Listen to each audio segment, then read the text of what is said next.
Alright folks, welcome back. Sheepdog Smokey here, and this is another depart from the syllabus. And again, quite honestly, this is something I would do were I teaching in a classroom on a set curriculum and set syllabus. Because the study of history is very much the study of current events. We're just studying events that were current long ago. But without understanding how those events played out then and how things are playing out now, the study is useless. If you look at military battles throughout history, you can see the evolution of war and why, during the American Revolution, the guerrilla fighters and the tactics that were just baffling to the British, to the point where they actually called in people to say, you must not target officers, you must not do this because it is not gentlemanly. It shows they were unwilling to evolve and why the British lost the war. Now, I've alluded to the Act of 1871. I'm still weeding through all of the information that I can find on it, which is a lot of secondhand information, because naturally, anything of this nature, if it's true, the people who did it won't want you to ever find out.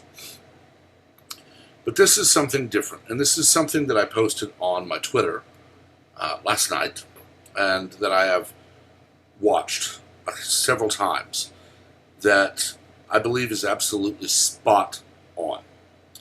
I'm going to put links to both of these items in my description below, as I do not have permission to use them on my channel yet.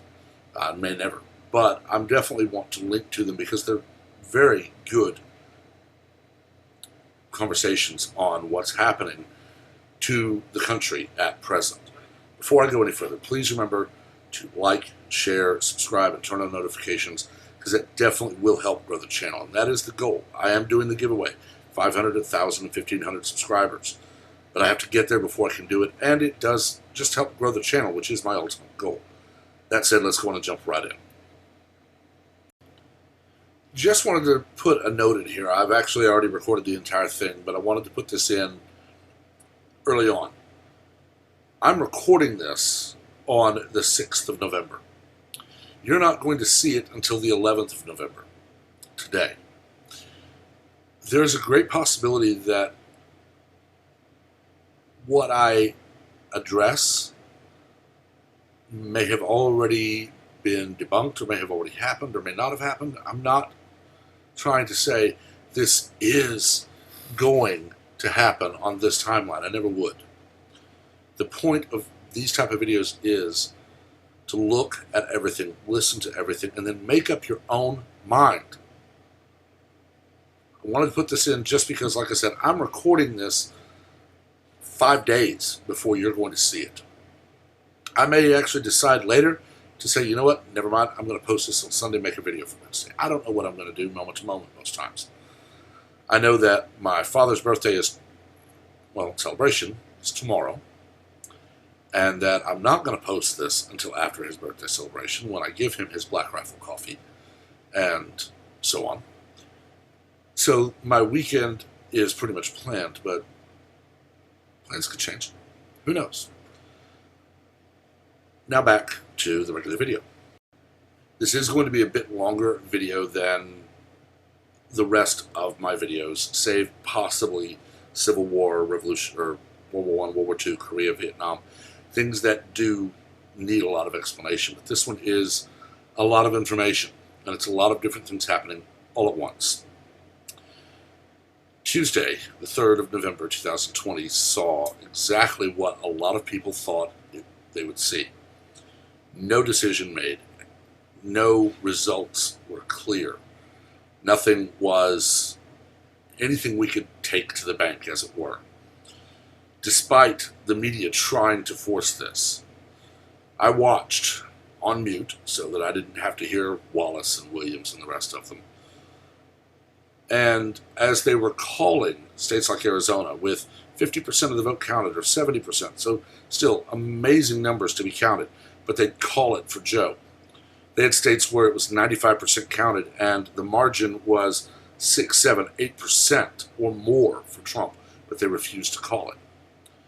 All of these states are now battleground states for recounts. Michigan, Pennsylvania, blocking poll observers from watching the count. Michigan saw, 100,000 or something ballots, just show up in the middle of the night. That's not how these things work, people. Now, I realize, coming from Texas, especially a county that's as deep red as mine is, my experience is we know our election results the night of the election. I mean, my city is not that large. But even with that, it's not an instant thing to count votes. But we still get it done. Texas gets it done. And there are problems, as there are in every state. But when you see people handling ballots in ice chests and backpacks and duffel bags, showing up at 4 in the morning to deliver them when no one can watch, that is an instant red flag. That should be a red flag no matter what party or what affiliation politically you have. Imagine if a state like Texas or Oklahoma was trending for Biden, and at 4 in the morning, 100,000 votes, 100% of them for Donald J. Trump had shown up, and the state had just flipped overnight. How fast would Biden and Harris and their entire team be screaming for a court order to not allow those ballots because they're clearly illegal? If a polling place in Fort Worth or College Station or any deep red city was boarding up their windows and kicking poll observers out, how fast would the Democrats be screaming for police to go in and stop everything? But when it's Democrats doing it, it's fine. The first video that caught me was the Daily Truth Report, and it's actually 2 different interviews with Mark Taylor. And this gentleman predicted Donald Trump's 2016 win 5 years before it happened. I don't use the word prophet lightly, mostly because I've had bad experience with them, where I've had these televangelists who have, multi-million dollar facilities, and they broadcast their services the world over, and they're constantly telling you that they need money. I don't get that vibe from this man. He's a firefighter, and the only real business I can see him running is where he has designed a new piece of equipment for first responders. Listening to him talk, I don't get the vibe that he's doing this to mislead anybody or he's doing it for money or fame. He's already been blacklisted by YouTube, so that's gone. He's been blacklisted by PayPal and others, to the point where he tells people, if you are going to donate to someone, don't put my name on it, because that'll get both of you banned from PayPal. But the way he's talking is that the feeling that a lot of us have had and a lot of us have spoken on, God is in control. I was talking to my dad tonight, and, there's really 2 outcomes here, and there's always 2 outcomes to an election. One, we see the corruption, all of it, exposed. And that's going to send the country into chaos for a short time. But we will recover and rebuild, and we will come back stronger.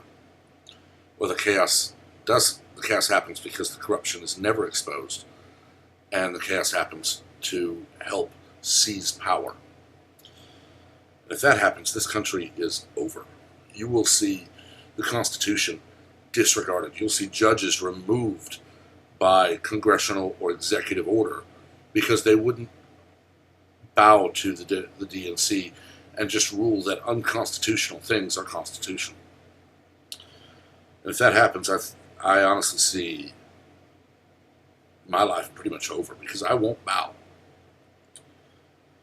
I won't bend the knee. I make the Leonidas joke that my leg won't let me bow, but it's just my spirit. I will not bow to a tyrant. And if that day comes where I'm told, you'll bow or you'll die, is the day I die.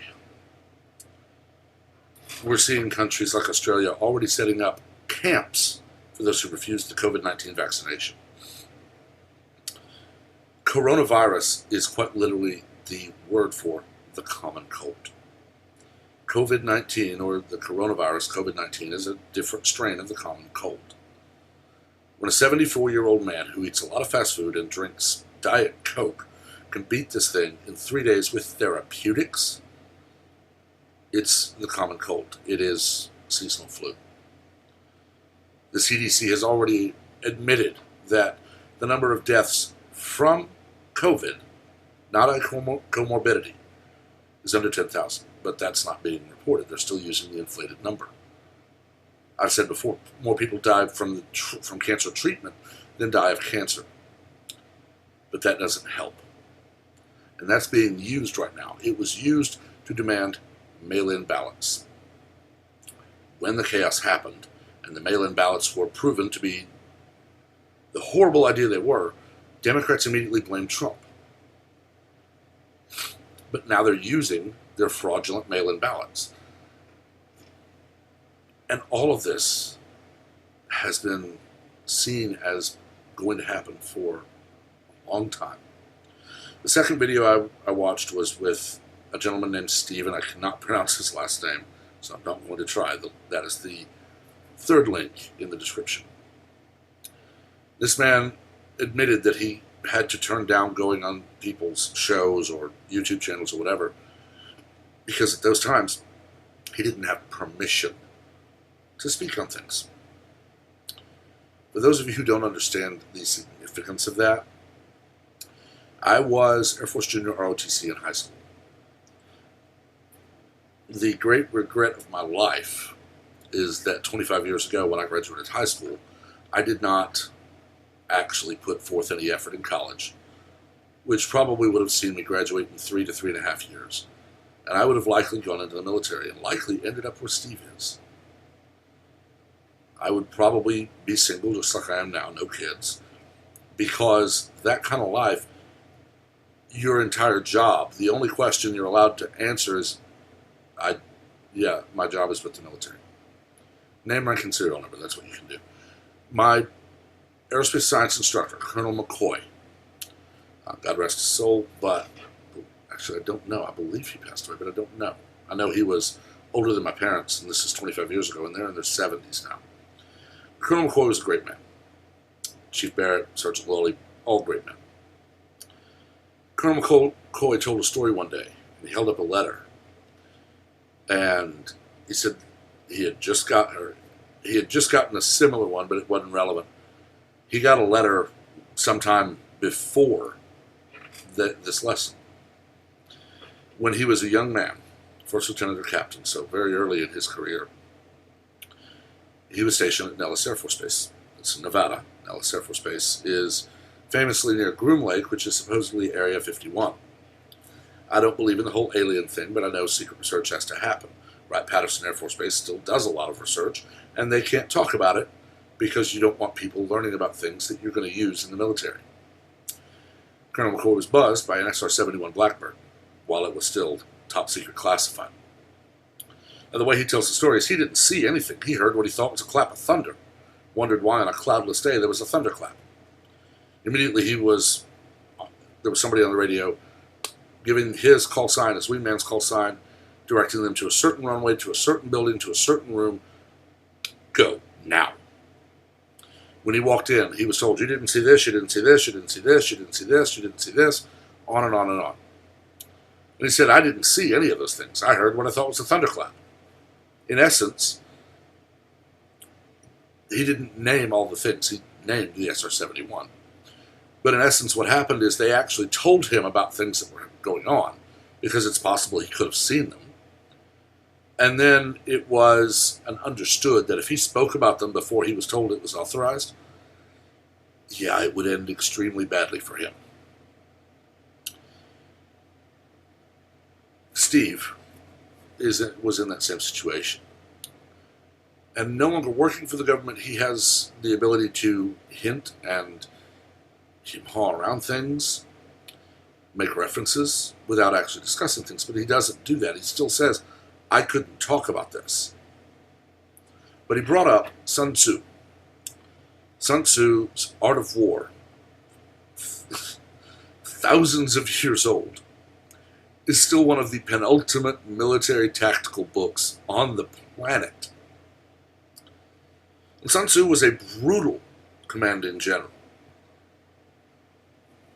One of the stories told is the king of his province asked him to prove that his tactics would work. So King Holu, Holu of the Wu province gave Sun Tzu basically a battalion of concubines with his favorites as their commanding or as their officers. So Sun Tzu began with simple questions. I assume you all know right from left, up from down, front from back. They all confirmed they did. So he gave them simple definitions of commands. When I say face right, you turn toward your right hand. When I say face left, turn toward your left hand. When I say face rear, you turn and face round behind you. And when he had gone through this, and they had indicated they understand, he gave them the command, face right. And they all started giggling. So he explained that if a command is given and not followed, it is the fault of the general. He had them back in formation, and he told them, face right. They started giggling again. He said, if a command is given again, and it is not obeyed, it is the fault of the officers.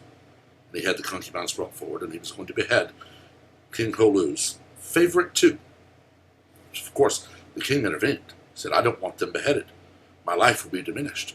And Sun Tzu said, in the position you've given me, there are certain orders of yours I cannot obey. And he had them beheaded.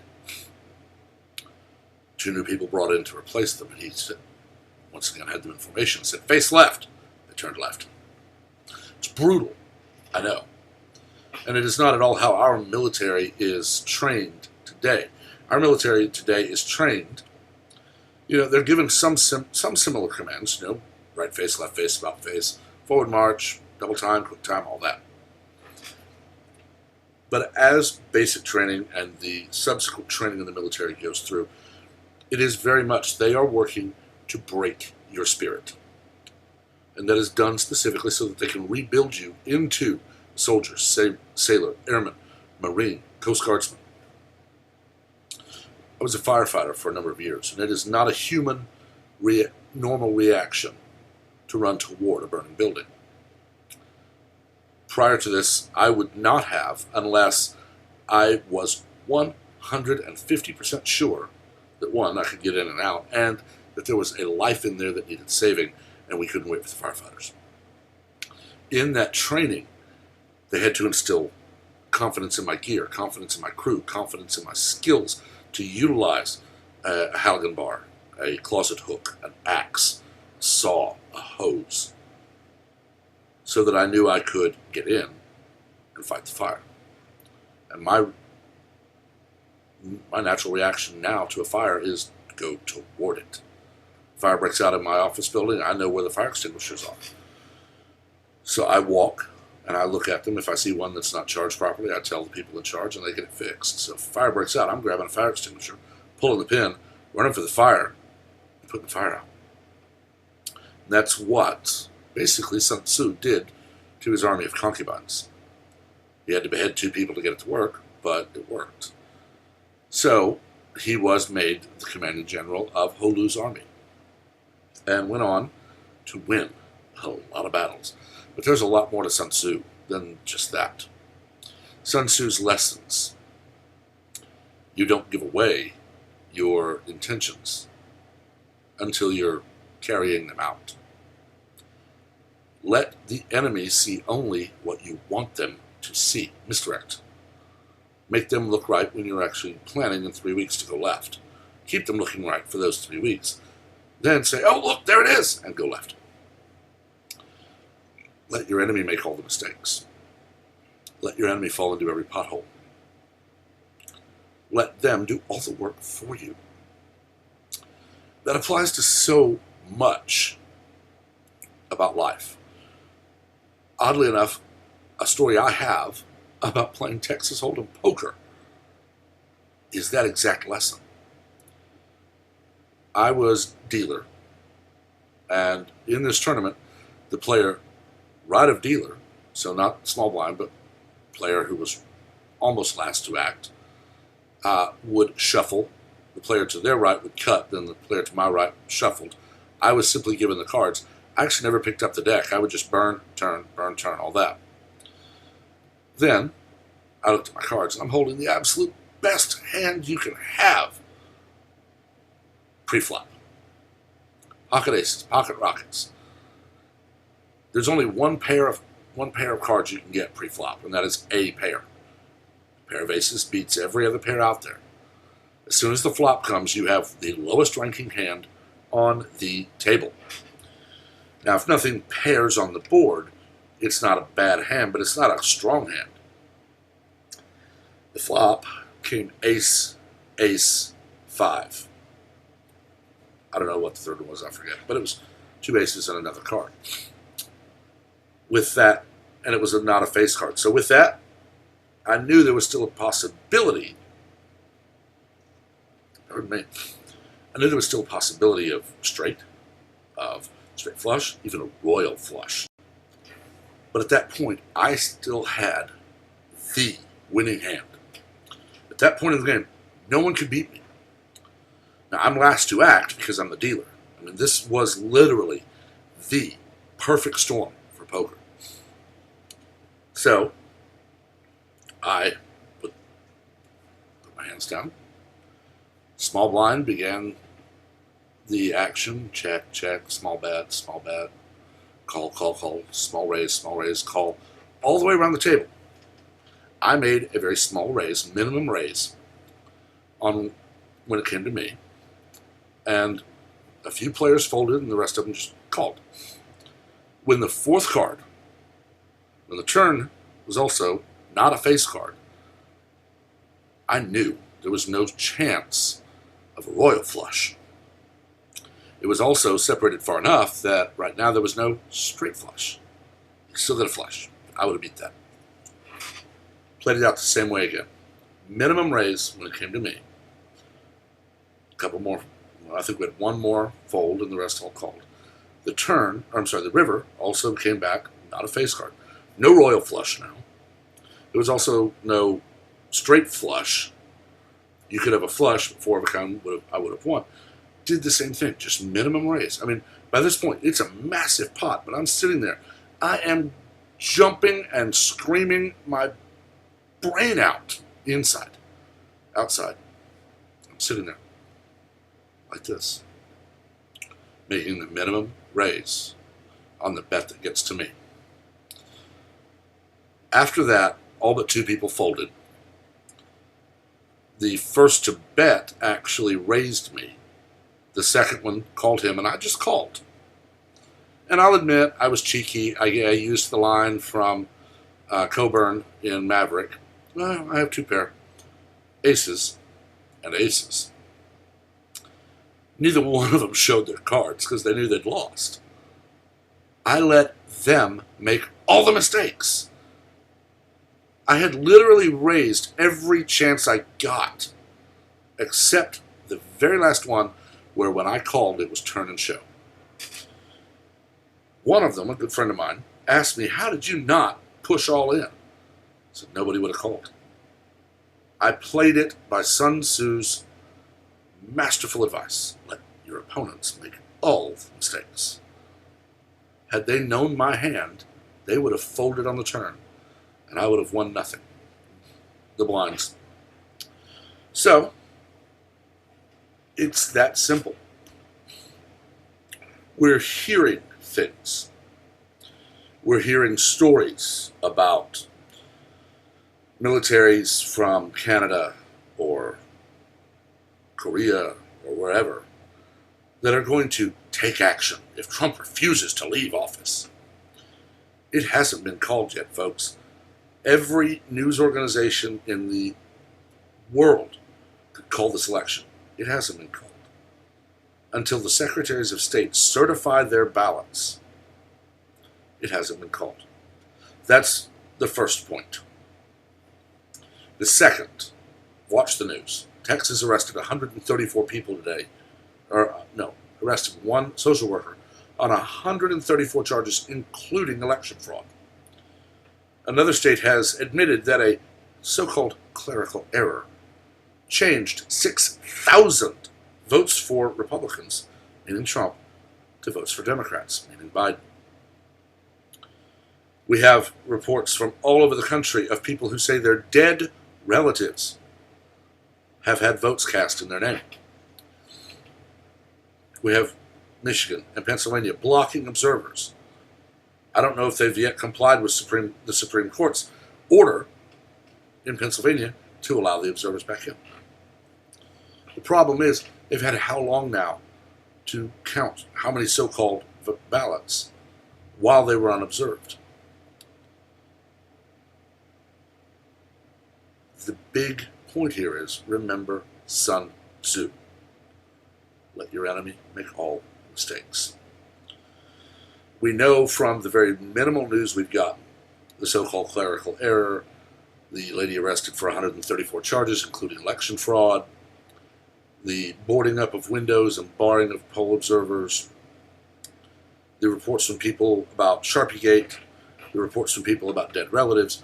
We know this election was rife with fraud. And the speed at which the media has come out and said, there was no fraud, means they're deflecting. They're trying to misdirect. And they're doing it wrong. Notice President Trump's tweets and statements, the same thing he's been saying for 4 years. He's not saying, I have won. He's saying that without fraud, he would have won. He's not saying I have evidence of fraud. He's not pointing to anything. He's still playing the media and the Democrats like a Stradivarius violin.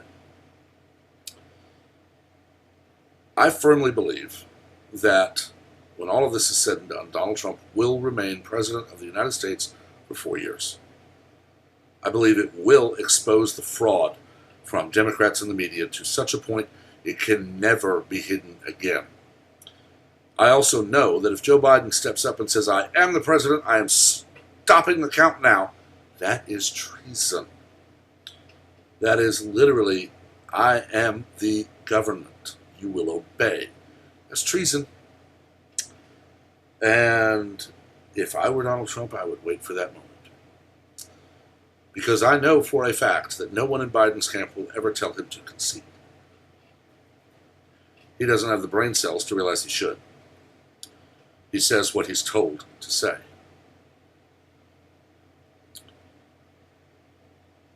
When it happens, the response will be swift, decisive, silent. Everybody talking about how we're going to see all this stuff go down on live TV. No, you're not. It's back to Sun Tzu. Okay? Donald Trump went to a military high school. I'm not going to get into the medical things. Okay? My mother has bone spurs, has had them for 30-odd years. She can walk. She can move around perfectly well. She doesn't even really need orthopedic shoes. She just wears shoes that have a really soft and cushioned insole. Skechers, most likely. Donald Trump would have been examined in the very late 60s by a doctor. Unless you have that doctor's notes or are that doctor, you cannot in any way say that it was a lie. Joe Biden got 3 deferments for asthma, yet reportedly was an athlete and a lifeguard.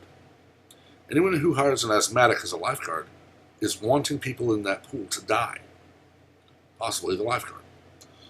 But no one talks about that. Barack Obama didn't serve. Bill Clinton didn't serve. Pretty sure the last Democrat to have served in the military was Carter. Well, if he served. I know Kennedy did. Reagan did. Bush did. It's not a requirement. It has never been a requirement. And it will never be a requirement because the founders realized they do not want a military dictatorship. where Robert Heinlein's vision of society from Starship Troopers, where you must serve to become a citizen and then be able to vote and so on and so forth, is realized. Now, yes, in Heinlein's world, in Starship Troopers, you could be a blind deaf mute. They'd find something for you to do for your federal service. But you must serve to become a citizen. And they don't want that. I hadn't read Heinlein in years when this argument was first brought up. And I said, you know what? I never served in the military. And this is probably about 10 years ago when this conversation happened. A little over maybe. But I never served in the military. And I said, you know what? I honestly wouldn't mind a society where we don't have people whose greatest contribution to society is exhaling CO2 for plants to turn into oxygen. Someone pointed out that I had been a volunteer firefighter. I had served society. My mother was a social worker. She served society. My father was military. My brother, my sister, didn't. Brother-in-law didn't. Most of my friends didn't. I'm not that popular on that opinion with most of those people. It's my opinion. It's actually one that I will never push for. It's just that when you put society, not global, national, into the context of those in power to shape society have surrendered their life to serve society for a time before they earned the right to shape society. It sounds good. You know what else sounds good? Everybody's equal. They're not going to eat steak and lobster while you're eating ramen. But that's exactly what happens every time. Socialism sounds great on paper. When you actually introduce it and put human beings in charge of it, it turns to mud. The class divide vanishes in all but one respect. There's no longer a lower, middle, upper, and government class. There is government and low. There are rulers and the ruled. It is feudalism. And you will be subjugated. It's 1984 in reality. The problem is we have people who've read 1984 and thought it was a destruction manual.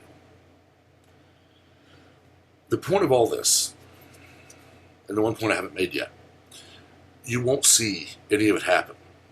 There was a post that somebody said on a certain date at a certain time, the military is just going to shut down society and we're going to have 3 weeks where nobody goes to work. We're just watching military tribunals. Never happened. Never happened. You won't know who's gone until you realize you haven't seen them. You won't know what went on in the tribunal.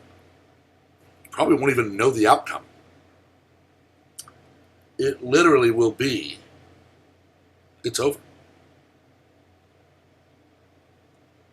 And that'll be all you're told. There are people saying the military would never get involved in politics. Well, it's not politics. When the charge of treason has been officially made. The military specifically works to break your spirit. So that when you're told, sit in this warehouse, that is your world, until we tell you different. No time frame. No why. Nothing. Just do it. You do. There is an example of this in Heartbreak Ridge, where the Marines are waiting. They don't have any idea what for. Most of them are joking that it's an EDRE, Early Deployment and Readiness Exercise.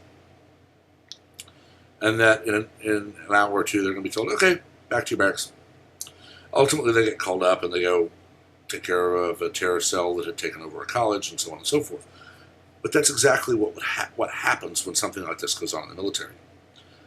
pilots are in their aircraft on the runway. The only thing they can possibly surmise is a compass heading. And if they look up, oh, sun's coming up in front of me, I'm facing east. They still know, consciously, that as soon as they're in the air, they can be told, turn west. No one, except the highest echelon of command, will know anything about what's going on. And it's not going to be a 5-star tells a 4, tells a 3, tells a 2, tells a 1, tells a colonel, lieutenant colonel, major, captain, first lieutenant, second lieutenant, sergeant major, on and on. No. They will have been told this battalion is on standby. And that battalion will get a call from someone at the extreme high echelon of command and told, go. Here are your orders. Anyone who doesn't obey them will be in the brig for insubordination, conduct unbecoming, and so many other charges that they will likely go to jail for a long time. It will happen so swiftly and quietly that it literally will be the world will change in the matter of a couple of hours. I'm not making predictions. I am not a seer. I am not a prophet. I am looking at the minimal information I have, and I am extrapolating what I believe is possible.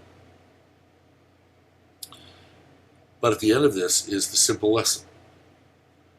You and I, unless Donald Trump or his very small group of advisors are watching this, which I doubt they ever will.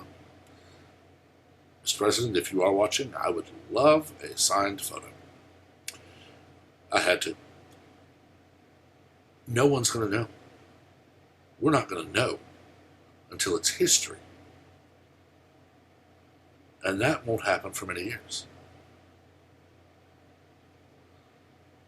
So my advice during all of this insanity is not to close your ears, not to ignore theorists out there, but to use your brain and to realize that there are millions upon millions of theories of what could happen.